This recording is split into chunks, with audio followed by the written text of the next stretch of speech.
I still can't sleep properly. Every time I close my eyes, I see the king's face right before the lightning hit him. The smell of burning flesh mixed with rain is something you never forget.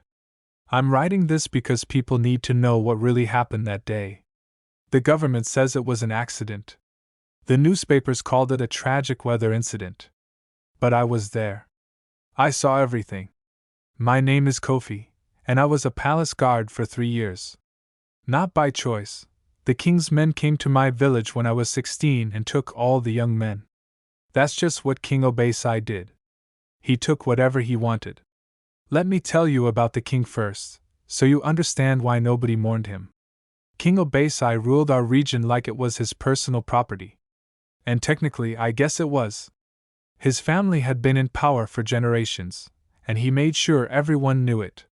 He wasn't elected. He just was.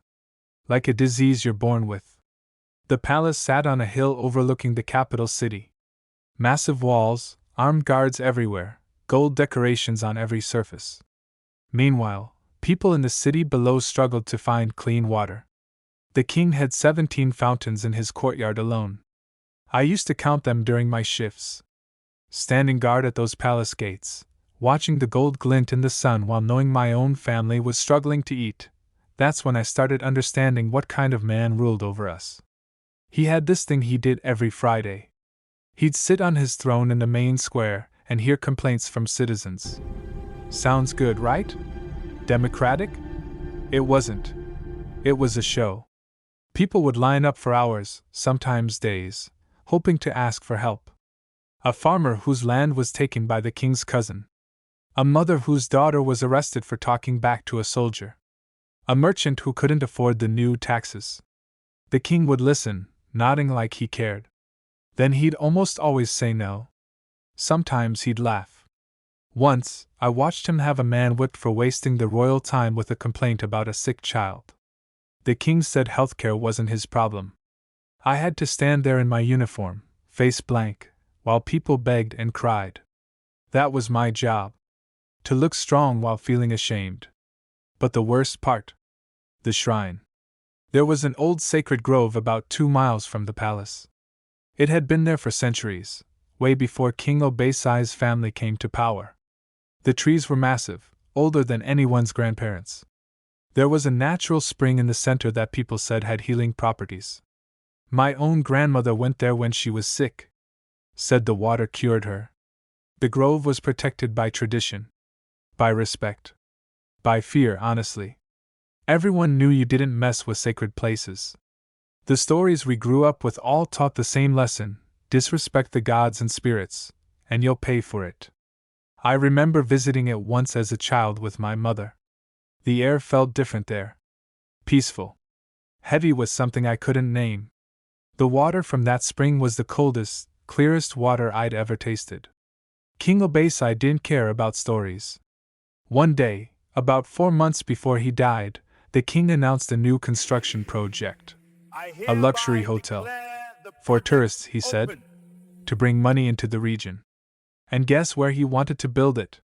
Right on top of the sacred grove. People were terrified. The elders went to the palace to beg him to reconsider. They explained the grove's importance, the history, the spiritual significance. They offered alternative locations. They got on their knees. I was on duty that day. I watched those old men, some of them 80 years old, prostrating themselves before the king, begging him to listen to reason. The king had them removed from the palace.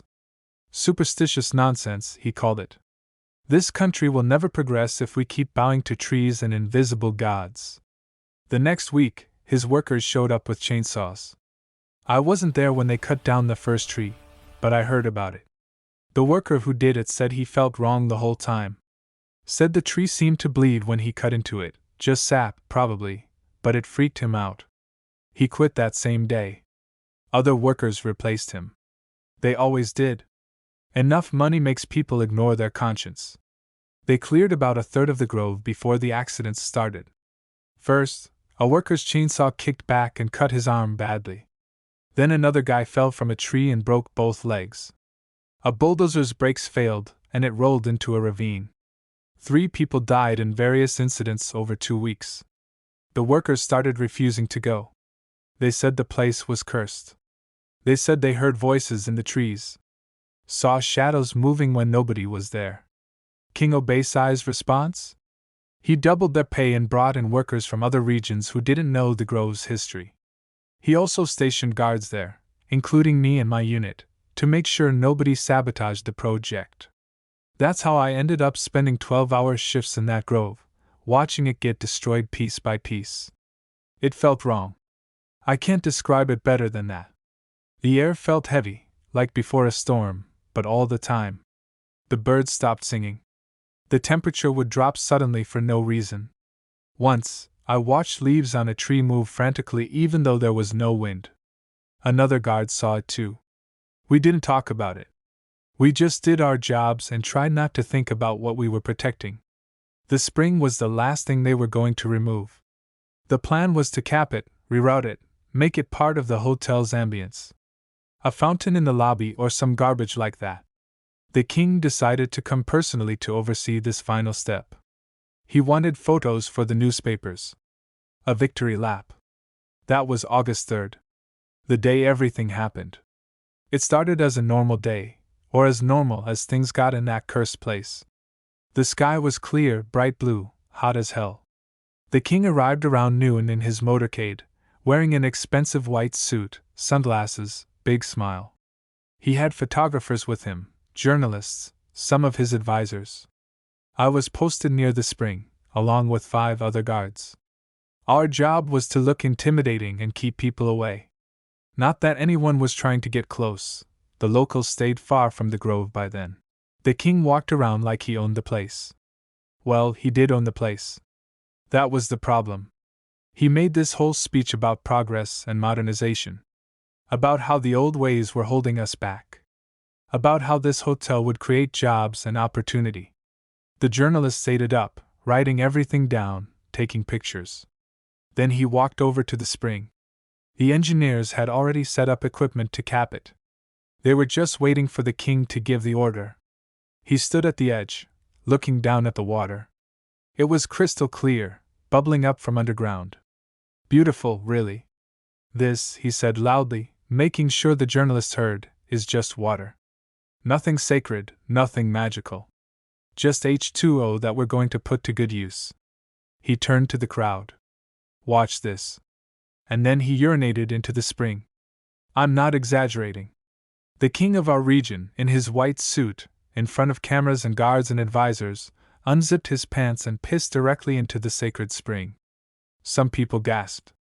One of the elders who had been watching from a distance cried out. The journalists didn't know what to do. Keep filming? Look away? The king laughed. See? Nothing happened. No lightning strike, no angry gods. Because there are no gods. Just superstition and fear. He zipped up his pants, still grinning. Now cap this thing and let's. That's when the weather changed. I've lived through sudden storms before. Our region gets them during rainy season. But this wasn't like that. This was instant. 1 second, clear blue sky. The next second, dark clouds directly overhead. Not rolling in from a distance, just there, like they'd materialized out of nothing. The temperature dropped. I could see my breath, and it had been 90 degrees a moment before. The king stopped talking. Everyone stopped moving. Then the wind hit. It came from all directions at once, which shouldn't be possible. Trees bent in different directions. Dust and leaves flew in circles around us. One of the photographer's cameras got ripped from his hands and smashed against a tree. Get to the vehicles! Someone shouted. But the king just stood there, staring up at the sky. The clouds were spinning now, directly above the grove. Rotating like a hurricane, but tight, concentrated. And they were green. I'd never seen green clouds before. Never seen them since. Thunder rumbled, so deep I felt it in my bones. The ground vibrated. One of the advisors grabbed the king's arm. Your Majesty, we need to leave now. The king shook him off. I'm not running from a storm. That's when the lightning started. Not normal lightning. This came down in multiple bolts, all around the grove, like fingers reaching from the sky. They hit trees, hit the ground, left burning marks everywhere. The smell of ozone filled the air. Everyone was screaming now, running for cover. The vehicles were too far away. Some people dove behind trees, even though that's the worst place to be during lightning. I ran for a rock outcropping and pressed myself against it. From there, I could still see the king. He was walking toward the spring. I don't know why. Maybe he was trying to prove he wasn't scared. Maybe he was in shock. Maybe something was pulling him there. He stood at the edge again, looking down at the water where he'd urinated minutes before. The wind stopped.